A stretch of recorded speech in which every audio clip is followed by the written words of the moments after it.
So thank you very much, Annette and Ben, for inviting me here, Manny for hosting. It's a pleasure. Thanks for all of your time. What does it mean when a social scientist fails to replicate the findings of another social scientist? So as Fernando talked about, the term replication is borrowed from the natural sciences. It was used there generations before people in social sciences were talking about it. And it's very clear what that means in the natural sciences. In 1989, these people you might recognize, Stanley Pons and Martin Fleischmann, announced to the world that they had created the holy grail of physics, fusion, at room temperature, basically by sticking rods of palladium into a bottle of heavy water. And scientists around the world, including one of my chemistry professors at Caltech, Nate Lewis, dropped whatever they were doing, tried to replicate this finding, and they couldn't do it. They took samples of exactly the same materials, did exactly what Pons and Fleischmann said, and there was nothing like fusion. There's even a kind of humorous part of their paper where they warn people, be careful of the energy that might be released, and nobody could replicate that. And it's because of this that Pons and Fleischmann have gone down in history as the poster children for pathological science. It's really clear from this episode that a failed replication is a direct strike on the credibility and the reputation of a scientist. And when you think about how the peer review process works, how the tenure process works, tenure letters, the credibility and reputation of a scientist are all that a scientist really has. So what puzzles me about replication in social science is that threat, that same ability to make a direct strike on reputation and credibility has arrived in social science, but not a clear definition of what exactly a replication is. And that's what I want to talk about. It's well illustrated by a particular episode, one paper from 2003 of Angus Deaton. And I just want to read, if you will indulge me for a minute, Angus Deaton's own description. These are excerpts from his personal description of what happened.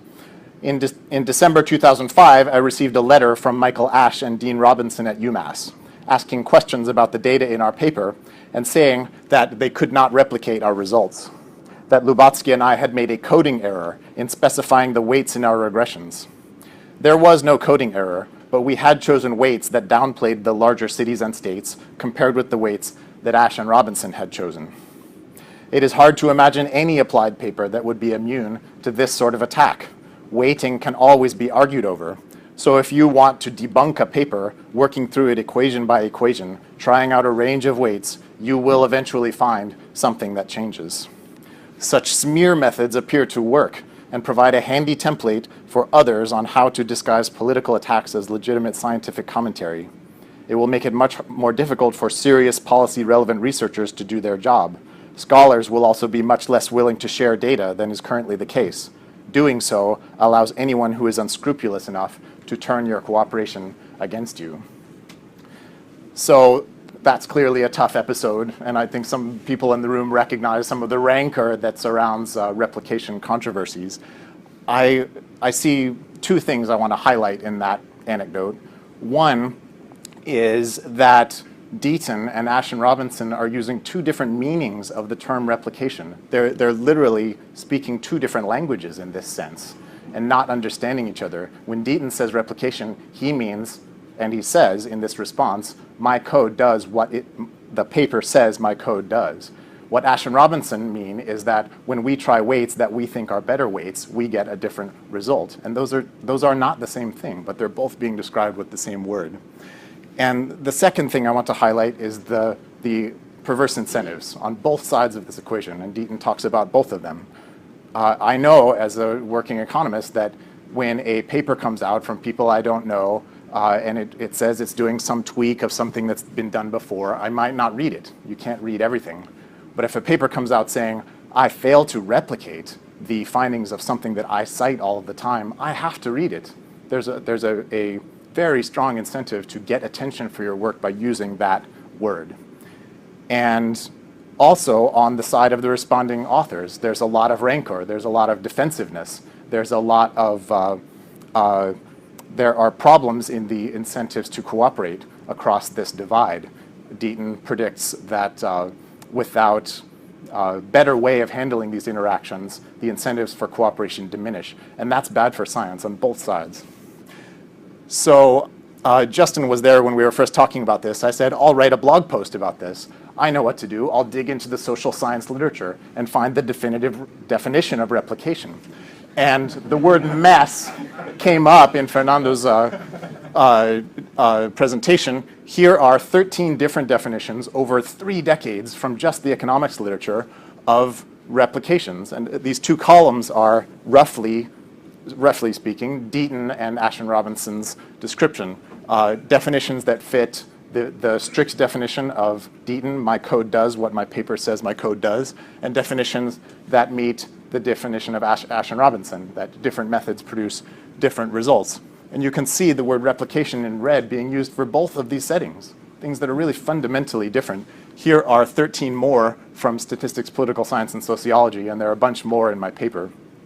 I want to highlight 3 things about this pattern over decades of literature. First, that social scientists clearly see a need to distinguish between these 2 scenarios because they come up with the word replication modified by a whole zoo of adjectives to point out that these are not the same situation. Second, the word replication is being used for both of them all the time, again and again and again, hoping that the qualifiers will make it clear which is which. And the third thing is that that's not working because, as Fernando pointed out, every new paper seems to come up with a new definition, and nobody really knows what it means when you say, oh, there was a failed replication. Yeah, but it was a type 3, not a type 2. We don't know that, and the opprobrium that comes along with the failed replication carries through despite these modifiers, perhaps partially because nobody has agreed on what the heck they mean. So that's why I dropped the idea of writing a blog post, and I said, I'll write a paper about it. And I make the modest proposal that we just decide what replication is, and here's what I argue for.